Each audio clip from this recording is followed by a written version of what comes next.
പിതാവിൻ്റെയും പുത്രൻ്റെയും പരിശുദ്ധാത്മാവിൻ്റെയും നാമത്തിൽ ആമേൻ. കർത്താവേ, നിന്റെ ഉന്നതമായ നാമത്തിന് സ്തോത്രം ചെയ്യും. കർത്താവേ, നിന്റെ വിശുദ്ധ പൗരോഹിത്യത്തെ മഹത്വപ്പെടുത്തണമേ. കർത്താവെ, സഭയിലുള്ള സാന്നിധ്യം പ്രകടമാക്കണമേ. 40 വർഷം ഞാൻ അർപ്പിച്ച കൃപാന്റെ യുഗതിയാൽ കൃപാസ്ഥാനത്താറെ ജീവനോടെ പ്രത്യക്ഷപ്പെട്ട മാതാവിൻ്റെ മാധ്യസ്ഥത ഇന്ന് അങ്ങയുടെ മക്കളെ പ്രാർത്ഥന കൂടുന്ന എല്ലാ മക്കൾക്കും വേണ്ടി പ്രാർത്ഥിക്കുകയാണ്. കർത്താവെ, മനസ്സ് വേദനിക്കുന്ന എല്ലാ വിഷയങ്ങളും, അവരുടെ മനസ്സ് വേദനിപ്പിക്കുന്ന എല്ലാ വ്യക്തികളും ഇപ്പോഴും ഈശോയുടെ നാമം നിർവീര്യമാകട്ടെ. കർത്താവെ, മനസ്സ് വിഷമിപ്പിക്കുന്ന സാഹചര്യങ്ങൾ, ചെയ്തെടുക്കേണ്ട ഉത്തരവാദിത്തങ്ങൾ, മറ്റുള്ളവർ നമ്മളെ പഴി പറയാൻ സാധ്യതയുള്ള എല്ലാ വിഷയത്തിൻ്റെ മേലും കർത്താവിൻ്റെ കരുണ ചൊരിയുകയും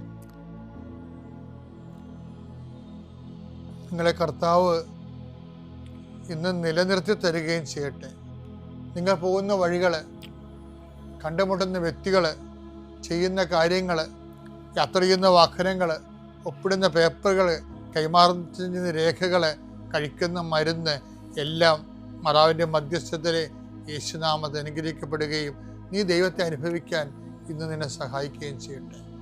നിത്യം പിതാവും പുത്രനും പരിശുദ്ധാത്മാവിനെ നീക്കുവാണ്. അമ്മേ പരിശുദ്ധ അമ്മേ, അമ്മേ പരിശുദ്ധ ദൈവമാതാവേ, കൃപാസനത്തിലൂടെ ഞങ്ങൾക്കും ഞങ്ങളുടെ ദേശത്തിനും അമ്മ മധ്യസ്ഥം തേടി തന്ന എല്ലാ അനുഗ്രഹങ്ങൾക്കും കൃപകൾക്കും ഞങ്ങളിപ്പോൾ ഹൃദയം നിറഞ്ഞ നന്ദി പറയുന്നു.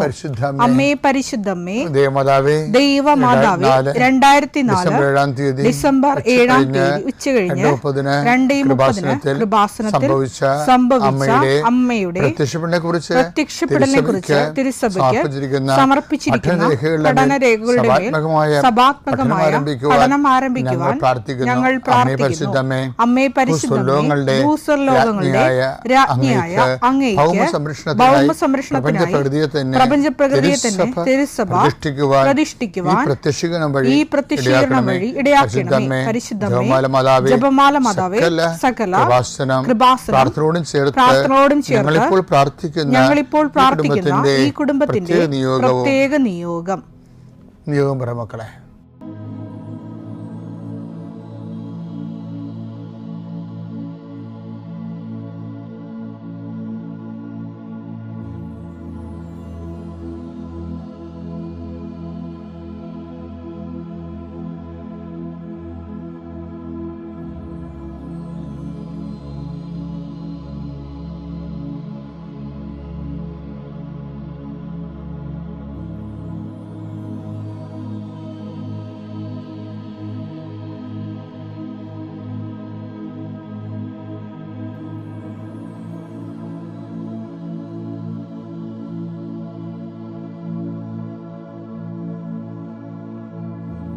അമ്മയുടെ പ്രത്യക്ഷീകരണത്തിന്റെ ഈ അനുഗ്രഹവേളയിൽ ഞങ്ങൾക്ക് സാധിച്ചു തരുവാൻ കനിയണമേ. ആമേൻ. എൻ്റെ പ്രിയപ്പെട്ടവരെ,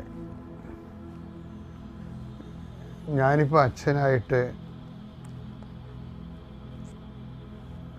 40 കൊല്ലമായെന്ന് ഞാൻ നിങ്ങളോട് പറയും.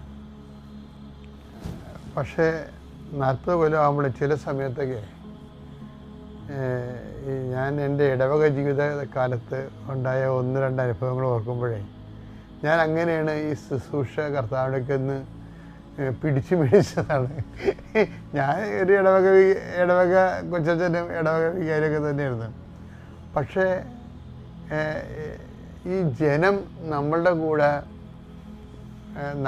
കൂടെ അവർ എല്ലാ കൂദാശകളും ഒക്കെ അനുസ്മരിച്ചും അനുഷ്ഠിച്ചും എല്ലാ ഞായറാഴ്ചകളിലും തന്നെ അവർ ദേവാലയത്തിൽ വരികയും കർത്താവിനെ സ്വീകരിക്കുകയൊക്കെ ചെയ്യുമ്പോഴും ഈ ജനം ഈ അനുഷ്ഠാനക്രമങ്ങളിൽ അഭിരമിക്കുന്ന ഒരു ആശ്വാസം കണ്ടെത്തുന്ന ഒരു ജനമായിട്ട് എനിക്ക് ചില സമയത്ത് തോന്നി. കാര്യം അവിടെ ഉള്ളിലോട്ട് ക്രിസ്തു എല്ലാവരും അല്ല, നല്ല മാന്യം മര്യാദയ്ക്ക് കത്തോലിക്കാനായിട്ട് ജീവിച്ച് ലോകത്തേക്ക് കിടക്കുന്ന ഒത്തിരി മനുഷ്യരെ ഞാൻ കണ്ടിട്ടുണ്ട്. എന്നാലും അങ്ങനെ ഒത്തിരി മനുഷ്യർ അങ്ങനെ ചെയ്യണമെന്ന് പറഞ്ഞിട്ട് കാര്യമില്ല, ഇതെല്ലാം ഇങ്ങനെ വരണ്ടതല്ലേ. ഒരു ദിവസം ഞാൻ റോഡിൽ നിൽക്കുമ്പോഴേ ഒരാൾ ഒരു ഒറ്റക്ക് കൊടിയും പിടിച്ച്, ഒരു ചുവപ്പ് കൊടിയും പിടിച്ച് ഒറ്റക്ക് റോഡിൽ കൂടി വന്നു. അപ്പോൾ ഒന്നാമത്തെ ആ കാലം 87 കാലമാണ്. ഭയങ്കര രാഷ്ട്രീയ കേരളത്തിൽ പിന്നീടുണ്ടായിരുന്നുള്ള എല്ലാ രാഷ്ട്രീയ മാറ്റങ്ങൾക്കും ഡിസിസീവ് പോയിൻ്റായിരുന്ന ഒരു കാലമാണ് 87 എന്ന് പറയുന്നത്. അപ്പോൾ ഇയാൾ ഒറ്റയ്ക്ക് കൊടിയും പിടിച്ച് വന്നപ്പോൾ ഇയാൾക്ക് പരിചയം ഉണ്ടായിരുന്നതുകൊണ്ട് ഞാൻ റോഡിൽ നിൽക്കുകയായിരുന്നു ആ സമയത്ത്, റോഡിൻ്റെ അരികിൽ. ഞാൻ ചേട്ടാ എവിടെ പോയി, എന്താ പരിപാടിയെന്ന് ചോദിച്ചു. അപ്പോൾ പറഞ്ഞ് ഞാനൊരു സ്ഥലത്ത് പോയതാണ് വെച്ചാ. അപ്പോൾ പുള്ളി മത്സ്യത്തൊഴിലാളിയാണ്. എൻ്റെ വള്ളത്തിനെ ആരാണ്ട് എറണംകെട്ട എന്നാണ് പറഞ്ഞത്. അവരുടെ കടപ്പുറത്തെ ഒരു ലാംഗ്വേജാണ് എറണംകെട്ട എന്ന് വെച്ച് കഴിഞ്ഞാൽ ശാപം പിടിച്ചവൻ്റെ. വള്ളത്തിൽ മുട്ടി എനിക്കിപ്പോൾ പണിയൊന്നും കിട്ടേണ്ടില്ല. അതുകൊണ്ട് ഞാൻ ഒരു സ്ഥലത്ത് പോയി ഒരു കൊടിയൊക്കെ വെഞ്ചരിപ്പിച്ചെടുത്തുകൊണ്ട് കൊടിയൊക്കെ വാങ്ങിച്ചെടുത്തുകൊണ്ട് വന്നിരിക്കുകയാണ്. അവിടെ എന്താ പരിപാടിയൊക്കെ ചെയ്ത്. ആ കൊടി വെച്ച് കെട്ടുമ്പോൾ തന്നെ ഈ പ്രശ്നങ്ങളെല്ലാം പരിഹരിക്കപ്പെടുമെന്നുള്ളത് പുള്ളിയുടെ ഒരു വിശ്വാസമാണ്. വേറൊരു ഇടവക ഇരുന്നപ്പോൾ അത് എൻ്റെ ഒരു ഉറ്റ ബന്ധുവാണ്, അടുത്ത ബന്ധു, രക്തബന്ധമുള്ള ആളാണ്. അവിടെ വീട്ടിൽ ചെന്നപ്പോൾ അവർ പറയണം അവരുടെ വീട്ടിൽ കുറേ മരങ്ങളുണ്ട്. അപ്പം ആ മരങ്ങളെ വേറെ ഒരു വീട്ടുകാരുടെ വീട്ടിലെ ഒരു പ്രായം ചെന്ന അവിടെ അയൽവാസികളുടെ വീട്ടിൽ പ്രായം ചെന്ന വല്യമ്മച്ചുണ്ട്. അപ്പോൾ പ്രായം ചെന്ന് വല്യമ്മച്ചി എവിടെയെങ്കിലും പോകുമ്പോൾ ഇവർക്ക് കൊണ്ടുവന്ന് ഓരോ മരങ്ങൾ കൊടുക്കും. അവ ഇപ്പോൾ 10-25 കൊല്ലമായിട്ട് നമുക്ക് ലോക ബാങ്കിൽ നിന്നും അതുപോലെ തന്നെ ഇതുപോലെയുള്ള ഭൗമ ഉച്ചകോടിയിൽ നിന്നൊക്കെ ഫണ്ട് മുടക്കിയിട്ട് നമ്മുടെ നാട്ടിലൊക്കെ മരങ്ങൾ വെക്കുന്നുണ്ട്. അപ്പം അതുപോലെ പലയിടത്ത് ചെല്ലുമ്പോൾ വനംവകുപ്പ് മരം കൊടുക്കുന്നുണ്ട്. ഇപ്പം കൊടുക്കുന്നുണ്ടോയെന്ന് അറിയത്തില്ല. അപ്പോൾ മരം കൊണ്ടുവന്ന് ചെടുത്ത് കൊടുക്കും. ഇവിടെയൊക്കെ അവിടെ കുഴിച്ച് വെച്ച് അവിടെ കുഴിച്ച് വെക്കുക ഇവിടെ കുഴിച്ച് വെക്കുന്നതിന് മുത്തിയമ്മ പറയും. പിന്നെ രസം വെച്ചാൽ ഇപ്പം 2 വീട്ടിൽ നിറച്ച കാട് പോലെ മരം. അപ്പോൾ എന്താ സംഭവിച്ചാൽ ഭൂലോക അന്ധവിശ്വാസിയാണ് ഈ മുത്തിയമ്മ. മുത്തിയമ്മയുടെ കണക്കനുസരിച്ച് അവരുടെ വീട്ടിൽ നിൽക്കുന്ന മരത്തിൻ്റെ ബദൽ മരം ഈ വീട്ടിലുണ്ടായാൽ മാത്രമേ അവർക്ക് ഐശ്വര്യം ഉണ്ടാകത്തുള്ളൂ. അതിനു വേണ്ടിയാണ് അവർ ഈ മരം ഇവർക്ക് ഫ്രീ ആയിട്ട് കൊടുക്കുന്നത്. ഇവർക്കതറിയത്തില്ലേ, ഇവർക്ക് വെപ്പിക്കണ മരം. ഇവർ മരം വെച്ച് കൊണ്ടുണ്ട്. അവർ പറയും ഇന്ന മരം വെക്കാന്നൊക്കെ പറയും. എന്നിട്ട് ഇവിടെ വല്ല മരവും ഇവർ കൊണ്ടുവന്ന് വെക്കുകയാണെങ്കിൽ അതിൻ്റെ ബദൽ മരം, അതിൻ്റെ ദോഷം അവർക്കൊക്കെ ആയിരിക്കാൻ വേണ്ടി അതിൻ്റെ ബദൽ മരം അവരെ കൊണ്ടുവന്ന് വെക്കും. അങ്ങനെ അങ്ങോട്ടും ഇങ്ങോട്ടും മരം വെച്ച് അപ്പോൾ ഈ മനുഷ്യന്മാരുടെ ഇരുട്ടും കയറി കാടും പിടിച്ച് കിടക്കുന്ന ഒരവസ്ഥ. ഇതൊരു തരം വിശ്വാസമാണ് ശരിക്കും പറഞ്ഞത്. ഇതൊരു തരം വിശ്വാസം. ഇത് ക്രിസ്തുവിൻ്റെ മനുഷ്യാവതാരത്തിന് മുമ്പ് ഇതുപോലെ പ്രാകൃതമായ കുറേ വിശ്വാസങ്ങളുണ്ടായിരുന്നു. പക്ഷേ ഇതിന് അന്ധവിശ്വാസം എന്ന് പറയുന്നത് നമ്മൾ അതായത് ഓരോരോ തരത്തിലുള്ള ഇതിൻ്റെ അത് കുറച്ച് ആരോഗ്യശാസ്ത്രമുണ്ട് ഇതിൻ്റെ അകത്ത്. അത് വേറെ അതിൻ്റെ ലെവൽ ആ ആരോഗ്യശാസ്ത്രം തണലിൽ അന്ധവിശ്വാസം കാണിക്കുകയും ചെയ്യുന്നുണ്ട്. അതെന്തും ആയിക്കോട്ടെ. ഞാൻ പറഞ്ഞു വരുന്നതിൻ്റെ കാരണമേ നിങ്ങളുടെ പലതരം വിശ്വാസങ്ങൾ. ഇപ്പോൾ വേറൊരു വീട്ടിൽ ചെന്നപ്പോൾ അത് പുതിയ താമസക്കാരാണ്. അവരെങ്ങും മലബാറിൽ നിന്ന് ഇവിടെ വന്ന് താമസിക്കുക. അവിടെ വീട്ടിൽ ചെന്നപ്പോൾ മരുമകൾ എന്നോട് പറയണേ, എൻ്റെ അമ്മയുടെ പരിപാടി ഇടക്കും തലക്കൊക്കെ ഈ അലമാരി അങ്ങോട്ടും ഇങ്ങോട്ടും മാറ്റി വെക്കുന്നതാണ്. അപ്പം അമ്മയോട് ചോദിക്കുമ്പോൾ ചില സമയത്ത് അലമാരി തെക്കോട്ട് വെക്കും, തെക്കോട്ടിടുന്ന അലമാരി പടിഞ്ഞോട്ട് എടുത്ത് തിരിച്ചു വെക്കും. അപ്പോൾ അമ്മ എന്താ പറയണത്, ഇവിടെ കാശിരിക്കണില്ല കൊച്ചെന്നാണ് പറയണത്. അതിന് അലമാരി മാറ്റി നടക്കണതാണ് ഈ തള്ളയുടെ പരിപാടി. ഇവരുമൊക്കെ ഇങ്ങനെ പള്ളി വന്ന് കുമ്പിട്ട് കിടന്ന് തലകുത്തി മറിഞ്ഞ് കുമ്പസാരിക്കുകയും കുർബാനസയൊക്കെ ചെയ്യുന്നുണ്ട്. പക്ഷെ ഉള്ളി മുഴുവനും ഇതുപോലെയുള്ള പ്രാക്കപ്പെട്ട ക്രിസ്തുവിന് ഒരു വിലയുമില്ലാത്ത അന്ധവിശ്വാസങ്ങളാണ്. അത് പകുതി മുക്കാലും ആണുങ്ങളിലും ഉണ്ട്, തലമൂത്ത ചേട്ടത്തിമാരുടെ കയ്യിൽ കൂടുതലുണ്ട് ഈ വിഷയം. ഇപ്പോൾ നമ്മുടെ കുഞ്ഞുങ്ങളൊക്കെ നമ്മൾ പഠിപ്പിച്ചപ്പോൾ കുറച്ചൊന്ന് കുടുംബത്തിലൊരു വെളിച്ചം കയറിയിട്ടുണ്ട്. പക്ഷേ അവന്മാരൊക്കെ ചിലതിങ്ങനെ സുവിശേഷ കാര്യത്തിലും വിശ്വാസം കമ്മിയാണ്. അത് വേറൊരു അപകടമാണ്.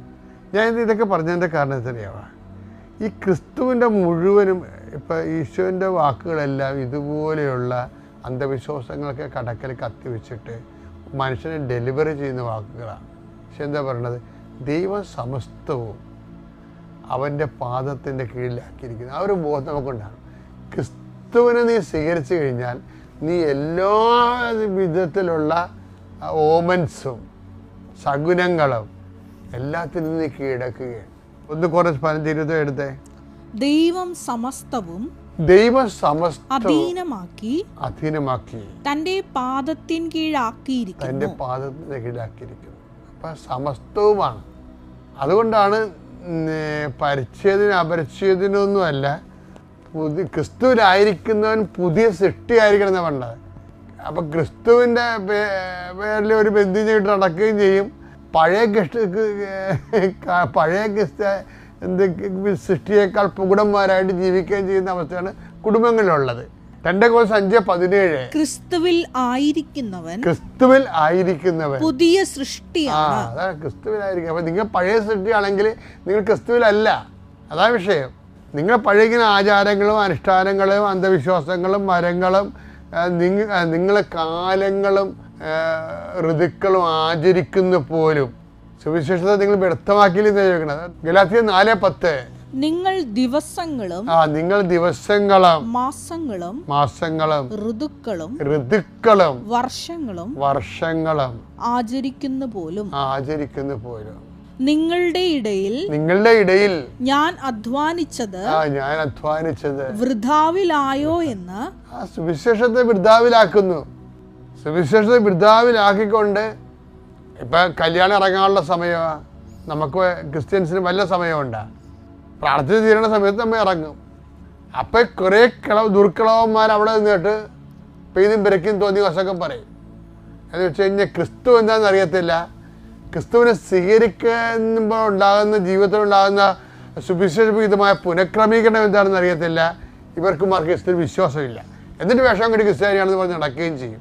എൻ്റെ ദൈവവേദനയെ നിനക്ക് ക്രിസ്തുവിൻ്റെ കൂടെ ലോകത്തെ ജയിക്കണമെന്നുണ്ടെങ്കിൽ ഇതുപോലെ അലബലാതി വിശ്വാസങ്ങളെല്ലാം നീ വൈപ്പ് ഔട്ട് ചെയ്ത് കളയണം.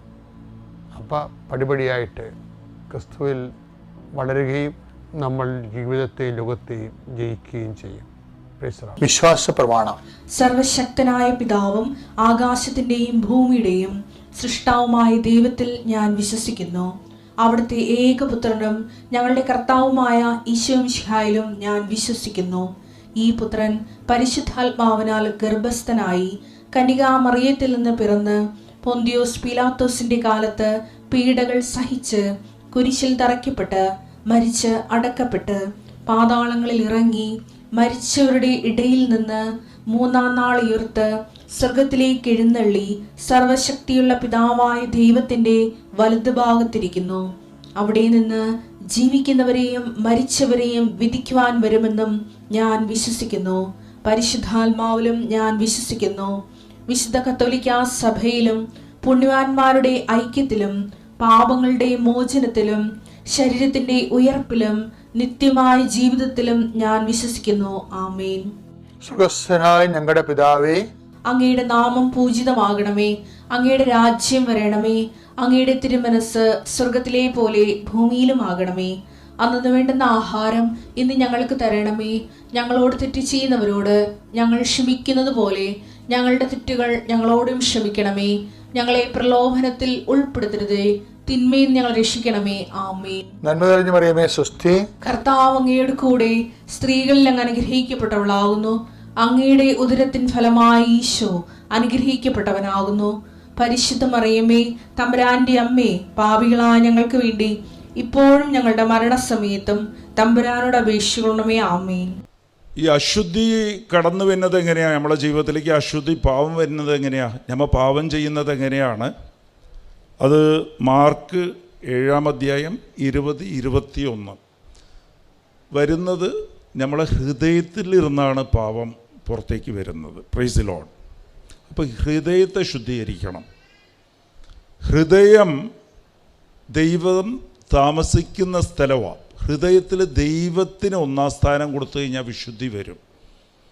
ദൈവത്തിനെ ഒഴിച്ച് നമ്മൾ എന്തിനൊക്കെ സ്ഥാനം കൊടുത്തിട്ടുണ്ടോ അതെല്ലാം അശുദ്ധിയാണ്. Price the Lord. ചിലപ്പോൾ പണമായിരിക്കാം, സീരിയൽ, സിനിമ, അതുപോലെ ആൾക്കാരോട് സംസാരിക്കണം, ഫോണ്, ഇതിനെല്ലാം നമ്മൾ ഒന്നാം സ്ഥാനം കൊടുത്ത് വെച്ച് കഴിഞ്ഞാൽ അതെല്ലാം പാപത്തിൻ്റെ ഒരു മീഡിയ ആയിട്ട് മാറും. അത് ശ്രദ്ധിക്കണം. ഇത് ഹൃദയത്തിൽ എന്തൊക്കെ ദൈവത്തിന് രണ്ടാം സ്ഥാനമായി പോകണം. ഒന്നാം സ്ഥാനം ദൈവമില്ലാത്തതെല്ലാം നമ്മളെ പാപത്തിലേക്ക് നയിക്കും. അപ്പോൾ അതിന് ചെയ്യേണ്ടത് ദൈവത്തിന് ഒന്നാം സ്ഥാനം കൊടുക്കാൻ എപ്പോഴും ചെയ്യേണ്ട കാര്യം എന്താണെന്ന് വെച്ചാൽ ദൈവത്തെ സ്നേഹിക്കാൻ പഠിക്കണം. എങ്ങനെയാണ് സ്നേഹിക്കാൻ പഠിക്കുക? ഒരു 5 മിനിറ്റ് ദിവസവും ദൈവത്തെ സ്നേഹിക്കണമെന്നുണ്ടെങ്കിൽ വീട്ടിൽ ഒരു കുരിശ് വെച്ചിട്ട് കുരിശിനെ കണ്ടുകൊണ്ടിരിക്കുക. എന്നിട്ട് ഒരു ബോധ്യത്തോടെ കാണണം, ഈ കുരിശിൽ ഈ രക്തം ചിന്തുന്ന ദൈവത്തിന് വലിയ ആഗ്രഹം ഉണ്ടായിട്ട് ചെയ്തൊന്നുമില്ല. നിനക്ക് വേണ്ടിയിട്ടാണ്, എനിക്ക് വേണ്ടിയിട്ടാണ് ഈ രക്തം ചിന്തിയത്. സൃഷ്ടിച്ച ദൈവം, എന്നെ സൃഷ്ടിച്ച ദൈവം എനിക്ക് വേണ്ടി മാത്രമാണ്. ഈ ലോകത്തിനെ എല്ലാവർക്കും വേണ്ടിയിട്ടൊന്നും നിങ്ങൾ നോക്കണ്ട, എനിക്ക് വേണ്ടിയിട്ട്. അപ്പോൾ എന്നോട് എന്തോരു സ്നേഹമുണ്ട്, എത്ര എന്നെ സ്നേഹിക്കുക, എൻ്റെ രക്ഷയ്ക്ക് വേണ്ടിയിട്ടല്ലേ കുരിശിൽ കിടന്ന്. ദിവസം 5 മിനിറ്റ് അത് ഓർക്കാം, നീ അറിയാതെ സ്നേഹം കൂടും. Price the Lord. അപ്പോൾ എപ്പോഴും അത് ചിന്തിക്കണം. അപ്പോൾ നമുക്ക് ഈ ഒറ്റപ്പെടലും, ആരെങ്കിലുമൊക്കെ നമ്മളെ എന്തെങ്കിലും ദേഷ്യപ്പെട്ടാലും, ആരെങ്കിലുമൊക്കെ നമ്മളെ തള്ളിപ്പറഞ്ഞാലും നമുക്ക് വിഷമം വരില്ല. എന്നെ സ്നേഹിക്കാൻ എൻ്റെ ദൈവം ഉണ്ടല്ലോ, ഈ ലോകത്തെ സൃഷ്ടിച്ച ദൈവം എന്നെ സ്നേഹിക്കണ്ടല്ലോ, എനിക്ക് വേണ്ടിയിട്ടല്ലേ കുരിശിൽ മരിച്ച്, വെറുതെ ഇല്ലല്ലോ. അപ്പോൾ അത് കമ്പയർ ചെയ്യുമ്പോഴത്തേക്കും ഒന്നിനോടും വിഷമം തോന്നിക്കില്ല, എല്ലാവരോടും ക്ഷമിക്കാൻ തോന്നും. അപ്പോൾ കൂടുതൽ സ്നേഹിക്കുന്നവരുടെ കൂടുതൽ പാവങ്ങൾ ക്ഷമിക്കപ്പെടും എന്നാണ് ലൂക്ക 7:47 പറയണത്. അപ്പോൾ ഇങ്ങനെ ദൈവത്തെ എപ്പോഴും ഓർത്തുകൊണ്ടിരിക്കുമ്പോൾ നിൻ്റെ കൂടുതൽ പാവങ്ങൾ ക്ഷമിക്കപ്പെടും. അപ്പോഴും പരിശുദ്ധാത്മാവ് നിനക്ക് അഭിഷേകം ഉണ്ടാകും. അപ്പോൾ ഈ ബന്ധനങ്ങളൊക്കെ വിട്ടുപോകും, ജീവിതം മാറിപ്പോവും. ഞാൻ പറയാം, നിങ്ങൾക്ക് ആലോചിച്ച് നോക്കാൻ സാധിക്കില്ല, അതുപോലെ ജീവിതം മാറും. ഇപ്പം തോന്നുന്നു എന്ത് ജീവിതം ഇത്, ഇത്രയും കാലം ജീവിച്ചിട്ട്. പലവർക്കും അങ്ങനെ ഒരു പ്രശ്നമാണ്. കൗൺസിലിങ്ങിന് എനിക്ക് കിട്ടുന്ന മടുത്തുപോയി, ജീവിതം മടുത്ത്, എന്തിനാ ഇങ്ങനെ ജീവിക്കുന്നത്, സെക്കൻഡ് കൊണ്ട് മാറിപ്പോവും. Praise the Lord. ദൈവത്തെ സ്നേഹിക്കാൻ പഠിക്കുക.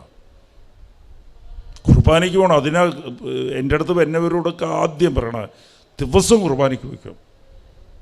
കുർബാനയ്ക്ക് പോകുന്ന വെറുതെ അപ്പം വാങ്ങിച്ച് കഴിക്കാനില്ല, ദൈവത്തിൻ്റെ ശരീരമാണെന്നുള്ളൊരു ബോധ്യത്തിൽ കുർബാനയിലാണ് ദൈവം ഏറ്റവും കൂടുതൽ ദൈവത്തിൻ്റെ സ്നേഹം ഈ ലോകത്തേക്ക് വെളിപ്പെടുത്തിയത്. ആ മനസ്സിലാക്കാൻ വേണ്ടിയാണ്, ദൈവത്തിൻ്റെ സ്നേഹം മനസ്സിലാക്കാൻ വേണ്ടിയിട്ടാണ് കുർബാനയ്ക്ക് പോകേണ്ടത്. Price the Lord. അപ്പോൾ ഈ ദൈവത്തിൻ്റെ മനസ്സ്, നിൻ്റെ മനസ്സ് സ്നേഹിക്കുമ്പോൾ എന്താകും? ആരാധനയാണ്. കൂടുതൽ സ്നേഹിക്കുന്നത്, ഒന്നാം സ്ഥാനം കൊടുക്കുന്ന ആരാധനയാണ്. ആരാധിക്കുമ്പോൾ നമ്മൾ കുറേ കഴിഞ്ഞ്, ഇപ്പോൾ മകൻ അപ്പനെ ആരാധിച്ച് കഴിയുമ്പോൾ അപ്പനോടാണ് അവനിക്ക് ഭയങ്കര സ്നേഹമെന്ന് വെച്ചോ. കുറേ കഴിഞ്ഞാൽ അപ്പൻ നടക്കുന്ന പോലെ തന്നെ മകൻ നടക്കും. അവൻ്റെ ഹെയർ സ്റ്റൈൽ അപ്പനെ പോലെ തന്നെ ആകും, ഡ്രസ്സിങ് ഒക്കെ അപ്പനെ പോലെ ആകും, വർത്താനം അതുപോലെ ആകും.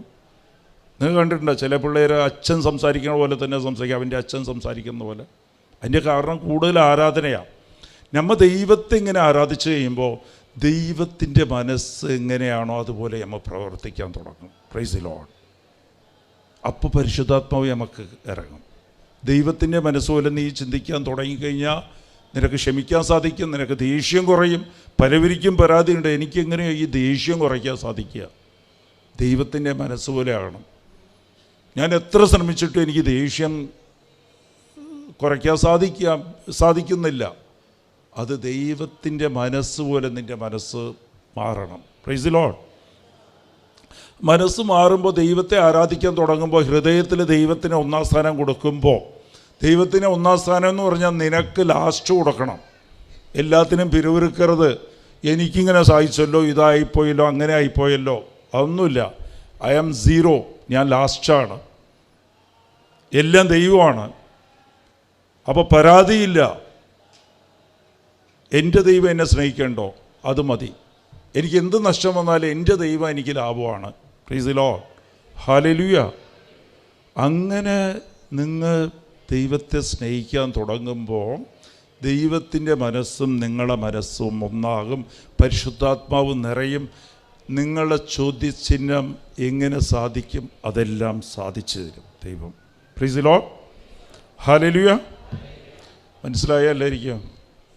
മനസ്സിലായിട്ടുണ്ടോ? Praise the Lord. അപ്പോൾ ഇത് വെറുതെ ഇത് കേട്ട് ഇവിടെ കേട്ട് ഇത് അവിടെ അവസാനിപ്പിക്കാനില്ല. ഒരാഴ്ച ഒന്ന് ഹോംവർക്കായിട്ട് ചെയ്ത് നോക്ക്. എന്നിട്ട് നിങ്ങൾക്ക് അനുഭവം കിട്ടിയില്ലെങ്കിൽ എൻ്റെ നമ്പർ ഇവിടെ എവിടെയെങ്കിലൊക്കെ കുറച്ച് പേരുണ്ട്. ഇല്ല, അടുത്ത രണ്ടാം ചോദിച്ച വന്നിട്ട് ബ്രദർ പറഞ്ഞൊക്കെ തെറ്റാണെന്ന് പറഞ്ഞു നോക്ക്. ഞാൻ അനുഭവിച്ച് നോക്കിയിട്ടാണ് പറയണം. Price the Lord. പക്ഷേ ഇത് പാലിച്ച് നോക്ക്. പരിശുദ്ധാത്മാവ് വരുമ്പോൾ ചോദ്യചിഹ്നം എല്ലാം മാറും. ഇത് തന്നെയാണ് ഉടമ്പടി. ദൈവത്തെ പരിശുദ്ധാത്മാവ് നമ്മളെ നയിക്കണം. പരിശുദ്ധാത്മാവ് നയിക്കുമ്പോൾ റോമ 8:14 എന്താ സംഭവിക്കുന്നത്? പരിശുദ്ധാത്മാവ് നയിക്കുമ്പോൾ ദൈവത്തിൻ്റെ മക്കളായി മാറും. ദൈവത്തിൻ്റെ മക്കളാകും. Price the Lord. ദൈവത്തിൻ്റെ മകനും മകളുമാകും. അതുതന്നെയാണ് ഉടമ്പടി. ഉടമ്പടി ചെയ്യുമ്പോൾ ദൈവത്തിൻ്റെ മകനും മകളുമായിട്ട് മാറുകയാണ്. ഇപ്പം എന്താണെന്ന് വെച്ചാൽ ദൈവവും ഭക്തരുമാണ്. ഭക്തരില്ല, മക്കളാകണം. അത് പരിശുദ്ധാത്മാവ് നയിക്കുമ്പോഴാണ് അത് സാധിക്കുന്നത്. പരിശുദ്ധാത്മാവ് നയിക്കണമെങ്കിൽ വിശുദ്ധി വേണം. പിന്നെ ദൈവം ചിന്തിക്കുന്ന പോലെ തന്നെ നീ ചിന്തിക്കണം. Price the Lord.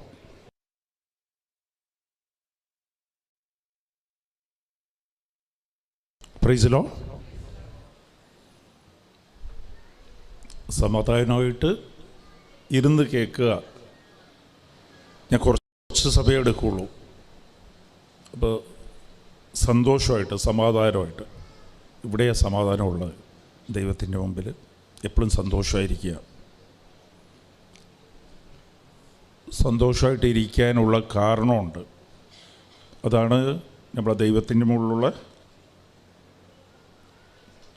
വിശ്വാസം. ഈശോയിൽ എന്താ വിശ്വാസം? എപ്പോഴും ഞാൻ പറയുന്ന പോലെ നമ്മളെ ജീവിതത്തിൽ ഇപ്പോൾ നമ്മൾ സങ്കടപ്പെട്ടുകൊണ്ടിരിക്കുന്നതോ ഉത്കണ്ഠയോടെ നമ്മൾ നടക്കുന്ന കാര്യങ്ങളെല്ലാം ഈശോ അറിയാതെ നമ്മളെ ജീവിതത്തിലേക്ക് വരില്ല. ഈശോയ്ക്ക് എല്ലാം അറിയാം. ഈശോനെ കൊണ്ട് നമ്മളെ പ്രശ്നങ്ങൾക്ക് എല്ലാം പരിഹാരം സാധ്യമാണ്. അസാധ്യമായത് ഒന്നും തന്നെ ഇല്ല ദൈവത്തിന്. അതാണ് വിശ്വാസം. മൂന്നാമത്തത്, ഇപ്പോൾ ഈശോ അറിഞ്ഞുകൊണ്ട് നമുക്ക് എന്തെങ്കിലും സഹനം തന്നിട്ടുണ്ടെങ്കിൽ അത് നമ്മളെ നന്മയ്ക്കായി ദൈവം മാറ്റും. അതുതന്നെയാണ് സന്തോഷത്തിൻ്റെ കാര്യം. 1 തെസ്സലോണിയ 5:16 ദൈവം എപ്പോഴും പറയണത് എപ്പോഴും സന്തോഷമായിരിക്കുക. എപ്പോഴും സന്തോഷമായിരിക്കുന്നത് തന്നെയാണ് ഈശോയിലുള്ള വിശ്വാസം. അതുമാത്രമല്ല, നമ്മൾ ഇവിടെ വന്നിരിക്കുന്നത് ഉടമ്പടി എടുക്കാൻ വന്നിട്ടുള്ളതും എടുത്തവരെല്ലാം ഈശോയായിട്ട് സ്വകാര്യ ബന്ധമുള്ളവരാണ്. ദൈവമായിട്ട് ബന്ധമുള്ള ജനങ്ങളായമ്മ. അപ്പോൾ അത് എപ്പോഴും സന്തോഷിക്കുക. ഉടമ്പടി എടുത്തുകൊണ്ടും എടുക്കാൻ പോകുന്നത് കൊണ്ടും ഉടമ്പടിയിലായതുകൊണ്ടും നമ്മൾ എപ്പോഴും സന്തോഷമായിരിക്കണം. ദൈവത്തിൻ്റെ സ്വന്തം മക്കളാണ്. നമുക്ക് പിന്നെ നമ്മുടെ ജീവിതത്തിൽ എപ്പോഴും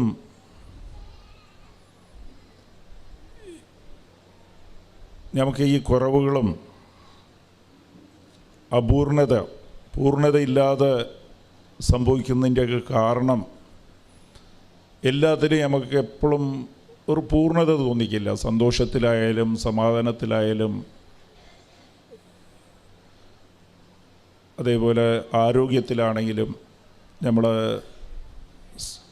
സാമ്പത്തിക മേഖലയിലാണെങ്കിലും പ്രാർത്ഥന ജീവിതത്തിലാണെങ്കിലും ഇതെല്ലാം നമുക്ക് എപ്പോഴും കുറവുണ്ടാകും. ആ അപൂർണത ദൈവം ആഗ്രഹിക്കുന്നത് മത്തായി 5:48 ദൈവം പൂർണ്ണതയിൽ ഉള്ളതുപോലെ നമ്മളും പൂർണ്ണതയിൽ ജീവിക്കണം. സന്തോഷമാണെങ്കിൽ അത് പൂർണ്ണതയായിരിക്കും, പെർഫെക്റ്റ് ആയിരിക്കണം. B perfect. എപ്പോൾ നോക്കിയാലും നമുക്ക് എന്തെങ്കിലുമൊക്കെ കുറവ്. അത്